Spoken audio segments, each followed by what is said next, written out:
pourquoi je trouve important de se tenir debout devant l'emblème de devant l'emblème de notre démocratie, c'est de dire non à l'intimidation de ce gouvernement-là qui n'écoute plus du tout son peuple, ou une bonne portion du peuple, du moins.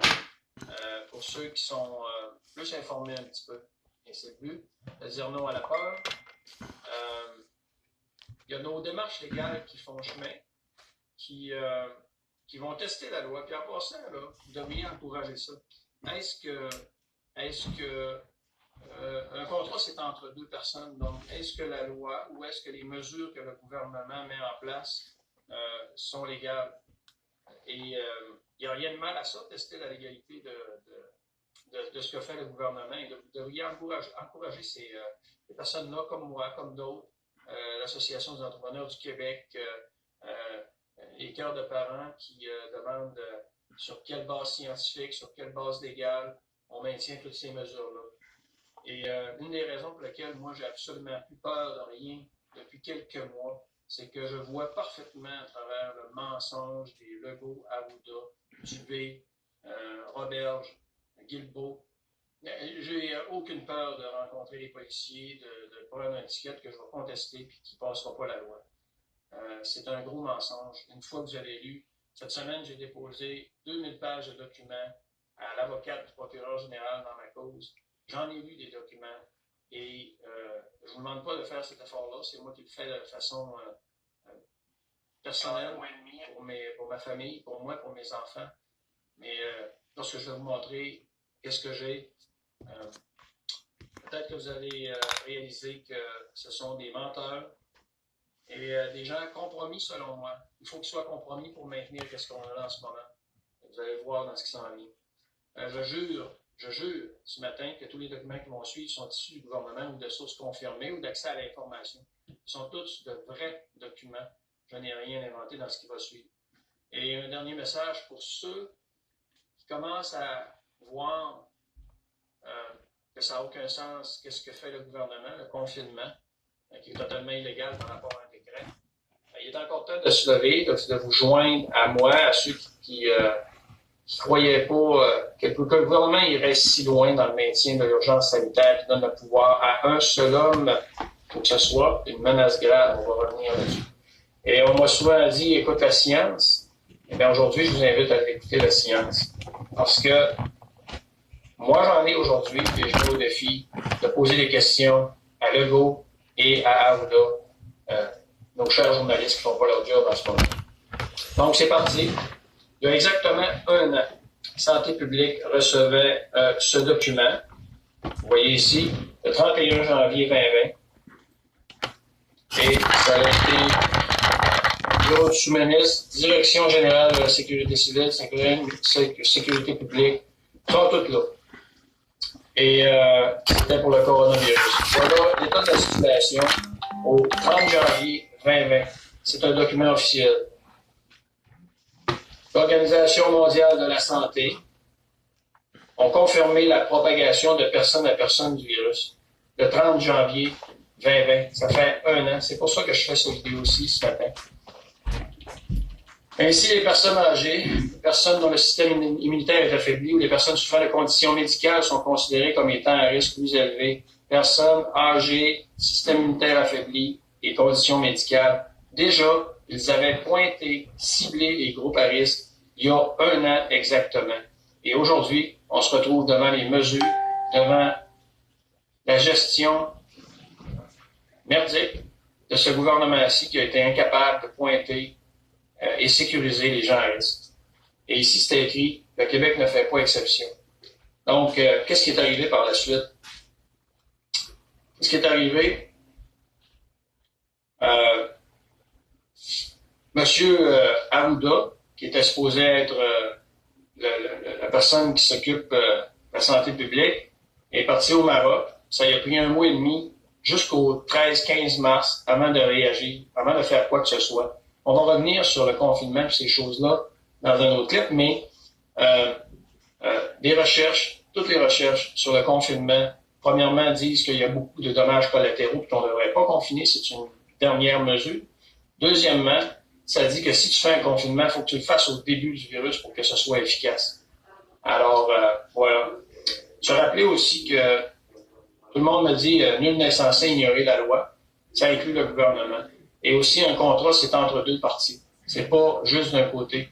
Moi, j'en ai fait plusieurs dans ma carrière, des contrats. C'est entre la partie patronale, la partie syndicale, c'est entre un propriétaire et un engagé.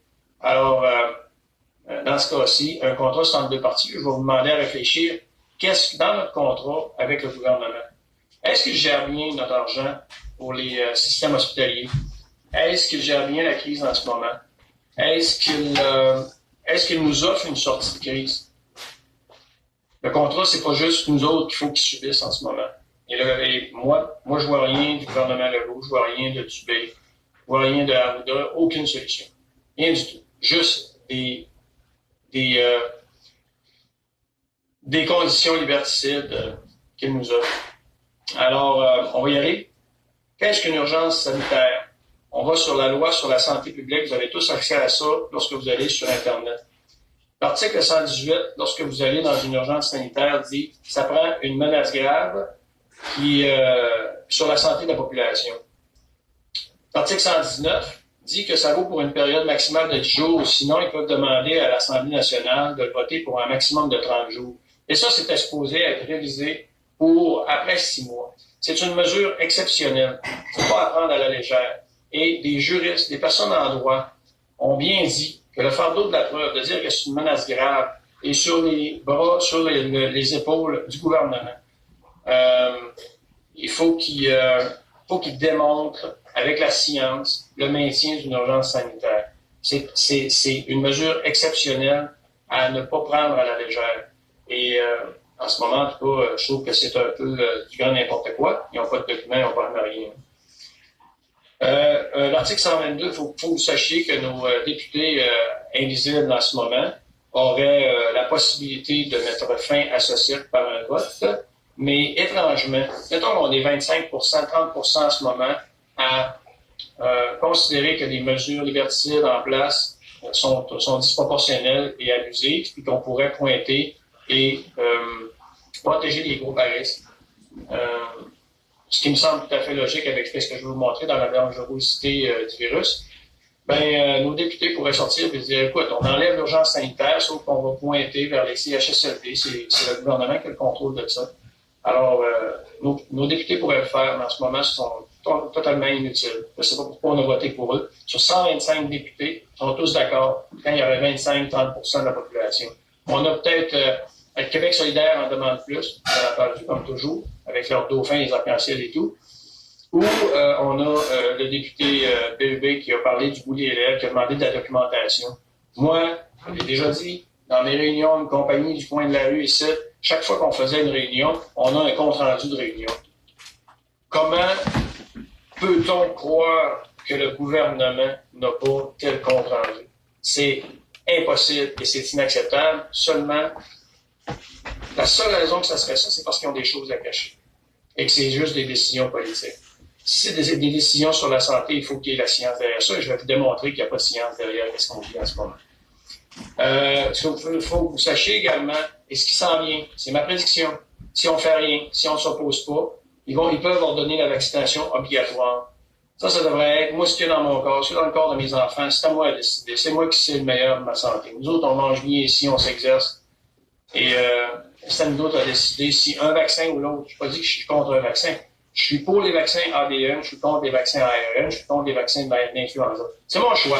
Peut-être que vous trouvez que c'est contre, mais c'est mon choix. C'est le choix pour mes enfants.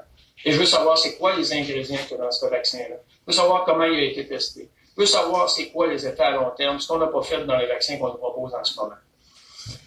Alors, ils ont la capacité, avec l'article 123, d'obliger le vaccin. Puis regardez bien, là, j'ai souligné, menaçant gravement. Est-ce qu'on est devant une menace grave?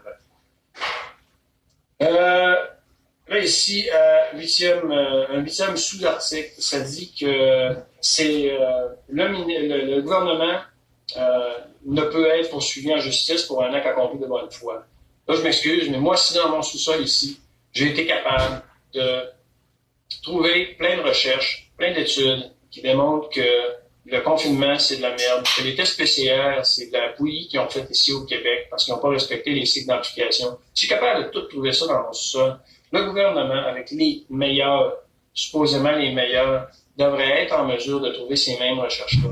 Donc, la bonne foi, il va falloir qu'elle soit démontrée si, devant les documents qu'il y avait, ils n'ont pas agi. Et vous allez voir que on va le canarder aujourd'hui. Ici, l'article 124 vous dit qui prend ces décisions-là, qui sont les responsables. C'est le ministre et le directeur national de la santé publique. Ce sont deux personnes. Et au bout de la ligne, c'est Legault, notre premier ministre, qui a le pouvoir. On donne le pouvoir à une seule personne. Cette personne-là, il ne faut pas qu'elle prenne ça à la légère. C'est extrêmement grave, les décisions qu'elle prend. Il y a des PME, il y a des gens que leur vie sont ruinés. Il y a des enfants sur qui on expérimente en ce moment, avec le masque et tout. Alors, toutes les décisions devraient être prises sous des bases vraiment bien étudiées, tout ça. Et l'article 129 est très intéressant. À la fin, lorsqu'il va mettre fin à l'urgence sanitaire, il y a l'obligation dans les 3 mois qui suivent de remettre un rapport d'événement. Et là, il va falloir qu'ils disent comment est-ce que les décisions sont prises. Ça va être l'obligation de présenter ces documents-là et de les mettre accessibles au peuple. Donc, faisons-nous face à une menace grave. On y va avec la dangerosité du COVID. Avec tout ce que j'ai vu, tout ce que j'ai lu, l'urgence sanitaire était justifiable de la mi-mars à la fin juin 2020. Encore une fois, ne pas oublier que l'urgence sanitaire et le décret sont des mesures exceptionnelles requises face à une menace grave. Et elle doit respecter ce qui suit. La santé globale des citoyens. C'est quoi la santé globale des citoyens? Il faut sous-peser les mesures afin de respecter l'éducation de nos enfants. La socialisation, on nous confirme en ce moment, mes enfants n'ont pas le droit, si on respecte toutes les mesures, mes enfants, depuis le mois d'août, n'ont pas le droit de voir leurs amis, n'ont pas le droit de voir d'autres personnes en dehors de leur famille. Est-ce normal? Rappelez-vous votre jeunesse, sacrifice, ça n'a aucun sens. La prospérité, la santé mentale. Quand les statistiques de suicide vont sortir pour qu'est-ce qu'on vit en ce moment, je pense qu'on va tout tomber sur le derrière. Moi, j'entends des chiffres, je n'ai pas les preuves, mais j'entends des chiffres assez extravagants là-dessus. L'emploi, la pauvreté et l'économie. Les PME, nos pauvres PME en ce moment, qui sont dans toute économie le poumon de l'économie d'une province, d'un pays. On a une province avec des richesses incroyables. Est-ce que les PME, ce sont des vecteurs de transmission de ça, les restaurants, etc.? Je ne pense pas que la science est derrière ça. Aussi, il faut que le décret, autant que possible, respecte les droits et libertés de la Charte canadienne. C'est ça qu'on va tester en cours en ce moment. Et tout ce qu'ils prennent comme décision doit être démontrable et reposé sur une science. Alors, qu'en est-il depuis juillet 2020? Notion de menace grave. Rappelez-vous ça. Menace grave. C'est quoi la dangerosité du COVID? Ici, je vais vous montrer. Faites la courbe. Ça, c'était de la mi-mars à aller à la fin juin. En effet, il y a eu un événement, il y a eu un virus qui a causé beaucoup de décès. Et les décès étaient majoritairement sous contrôle du gouvernement dans les CHSLD. Donc, je vous ramène. Il était au courant au 31 janvier 2020, un mois et demi de décret d'urgence sanitaire, que ça affectait les personnes âgées. Les personnes âgées, 5000 quelques personnes sont mortes dans les CHSLD et dans les maisons sous contrôle du gouvernement. Et en ce moment, on applique des mesures à 100% de la population. Et on va aller plus loin encore avec les recherches que j'ai. Ça, ici, vous voyez la courbe. C'est ce qui a suivi à partir de la fin septembre. C'est une courbe tout à fait normale et je vais vous le montrer. Aussi, de l'Institut, en passant, le premier tableau vient de l'INSPQ. Vous pouvez trouver ça vous-même sur le site de l'INSPQ de façon quotidienne. Ici, on a de l'Institut de statistique du Québec. Le nombre hebdomadaire de décès au Québec, toutes causes confondues. Regardez la courbe. Donc, en effet, on a eu les lignes ici, ce sont 2020. En 2020, de mi-mars à fin juin, on a eu un événement exceptionnel. Maintenant, je vais essayer de vous grossir. 2017, c'est la ligne rouge-rose. Jaune, c'est 2018. Bleu, c'est 2019, celle-ci. Et 2020 est au-dessus ici. Ne pas oublier qu'on a une démographie inversée en ce moment au Canada, au Québec surtout, quand vous regardez l'âge médian, l'âge moyen de chaque province. Donc, quand on regarde les courbes ici, ça augmente toujours un petit peu parce que en 2019, la population était vieillissante. démographie inversée.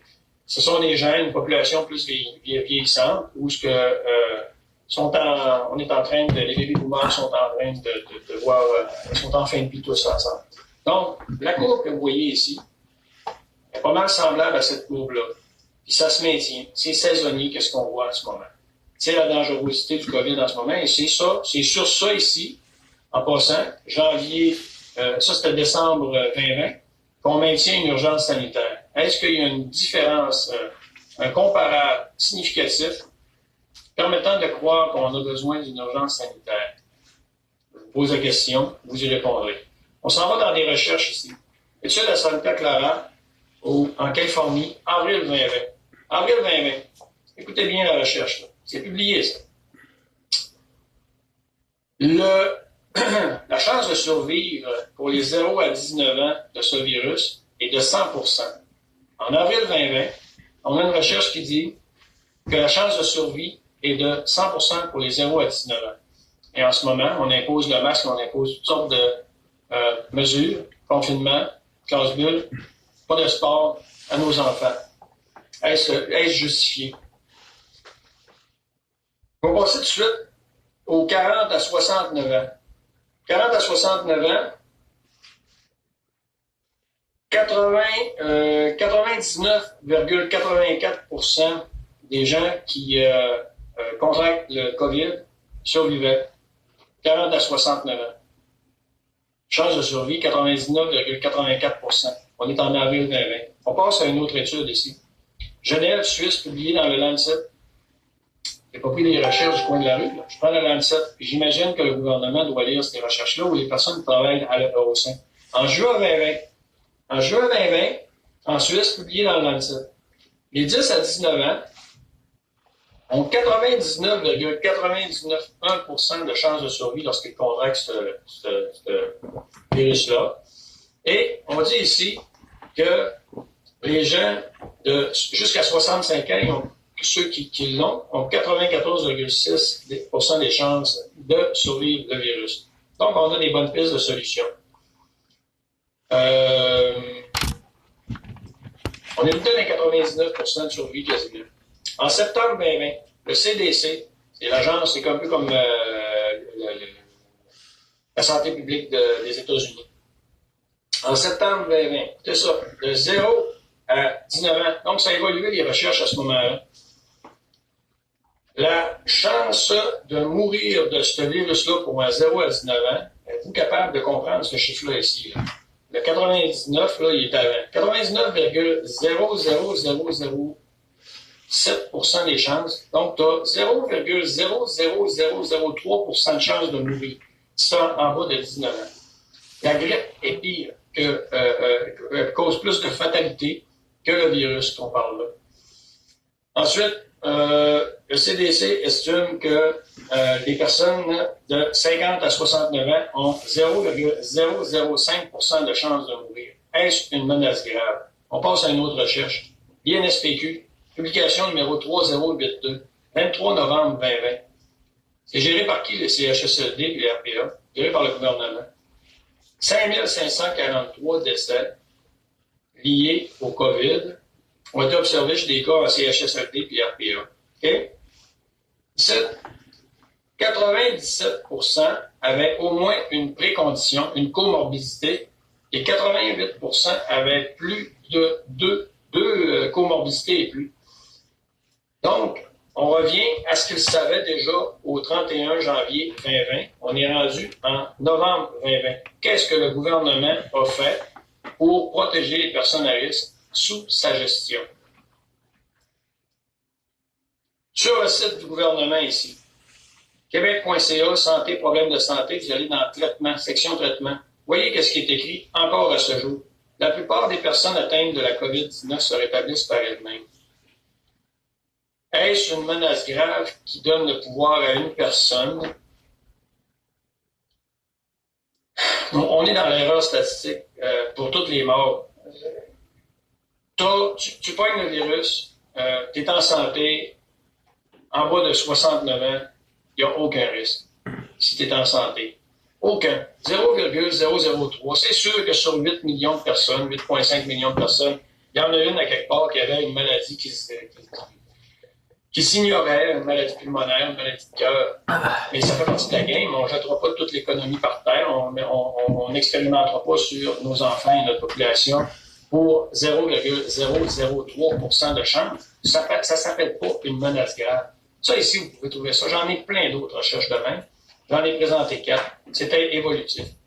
Maintenant, on va passer au fameux test PCR. Alors, je viens de vous démontrer que dans mon sous-sol, depuis avril 2020, je trouve ces recherches qui démontrent tant équivoques que les 69 ans, 60 ans et moins sans comorbidité, il n'y a aucun danger. Je demande à nos journalistes, je demande à vous de me dire sur quelle science se base Legault, Arruda et Dubé pour imposer des mesures égales à 100% de la population. Maintenant, le gouvernement maintient l'urgence sanitaire sur les tests PCR. Aucun média n'a parlé de ceci. Le 14 décembre 2020, l'OMS, en anglais, a sorti un communiqué qui dit que, 14 décembre 2020, Medical Product Alert, qui dit qu'il faut faire attention à la manière qu'on teste. Il y a un risque élevé pour les faux positifs. Et la limite de cycle d'amplification des tests PCR devrait être 25 cycles. C'est l'OMS qui a publié ça le 14 décembre. Je sais pourquoi ils ont publié ça. C'est parce qu'ils commençaient à avoir de la pression sur le maintien de l'urgence sanitaire. Or, le Québec base l'urgence sanitaire sur des cas de tests PCR depuis juillet. Voici ici M. Hugues Charest de l'INSPQ. On a envoyé une question. Bonjour, et il a répondu. En réponse à vos questions, combien de cycles on utilise pour les tests PCR au Québec? Entre 37 et 40 qu'il répond. Quel est le nombre maximal de cycles que vous effectuez dans vos laboratoires? 45 cycles. Et voyez ici. Question numéro 4. Nombre moyen de cycles qu'un seul échantillon doit normalement subir. Tous les échantillons sont analysés en utilisant 45 cycles. L'OMS dit en décembre qu'en haut de 25 cycles, c'est de la bouillie pour les chats. C'est une soupe aux légumes. Là-dedans, tu vas avoir de l'influenza, tu vas avoir toutes sortes de choses. Tu vas avoir des coronavirus. Pas le COVID-19, tu vas dire, il y a un coronavirus. Il y en a des milliers, des centaines de coronavirus. Il n'y en a pas de... Il n'y a rien de concluant dans les tests qu'on fait. On passe à un autre document ici. Je vous ai dit que c'est tous des documents officiels en passant. Demande à l'accès à l'information, INSPQ. Okay? À la page 6 ou 7, recherche test PCR avec détection en temps réel. 45 cycles. Ici, écoutez bien ça. Un résultat au Québec est considéré comme positif lorsque la valeur est égale des cycles d'amplification ou inférieure à 37 cycles d'amplification. Donc, on base tout ça sur des faux positifs.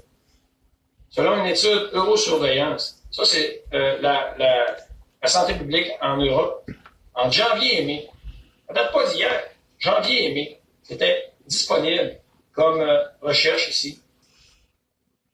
Accordément à une étude d'Eurosurveillance, okay, on dit ici que, rendu à 35 cycles, on a jusqu'à 92% de faux positifs. À 37 cycles, c'est ce que je viens de vous montrer que le Québec utilise. Plus de 40 cycles, on a près de 100% de faux positifs. C'est sur cela que Legault, Arruda, des cas, quand il parle des cas, c'est ça qu'il parle. On a des faux positifs à plein. On ne sait pas la réalité, ce n'est pas une bonne science. Il faut entendre de la part de nos gouvernements que les cycles sont maintenus en deçà de 25-27 maximum. Sans ça, ce n'est pas une vraie science pour maintenir une urgence sanitaire et ce n'est pas une menace grave. Alors, voilà pour ce clip. Oh, excusez-moi, une dernière chose. Ici, je ne sais pas si c'était le 7 août 2020 ou le 8 juillet 2020, mais c'est un billet directement d'une demande qui a été faite à propos du COVID et c'est écrit que les résultats ne sont pas la technique qu'on utilise, PCR, par acide nucléique, non approuvée par Santé Canada. Donc, on est sur des méthodes non approuvées par Santé Canada, puis je pourrais élaborer là-dessus, mais le test PCR n'a pas été conçu pour le COVID-19. Parce que les coronavirus, ça dit qu'il y a un coronavirus, en ce moment c'est le COVID. Si la virulence est élevée en bas de 27 cycles, 25 cycles, à ce moment-là, on peut dire, ouais, il y a quelqu'un qui est contagieux. Mais c'est pas approuvé spécifiquement pour le COVID-19. Là, ici, en final, pour finir ce vidéo, si vous êtes assez con pour croire que la grippe est disparue, ça ici, le 28 novembre de l'Institut national de santé publique. Regardez, là, un cas positif pour la grippe, 7648 cas positifs pour le virus SARS-CoV-2. Est-ce que vous allez croire vraiment là, que la grippe est disparue en 2020? Je vous laisse là-dessus, puis je vous reviens avec un autre clip par rapport au masque. Prenez soin.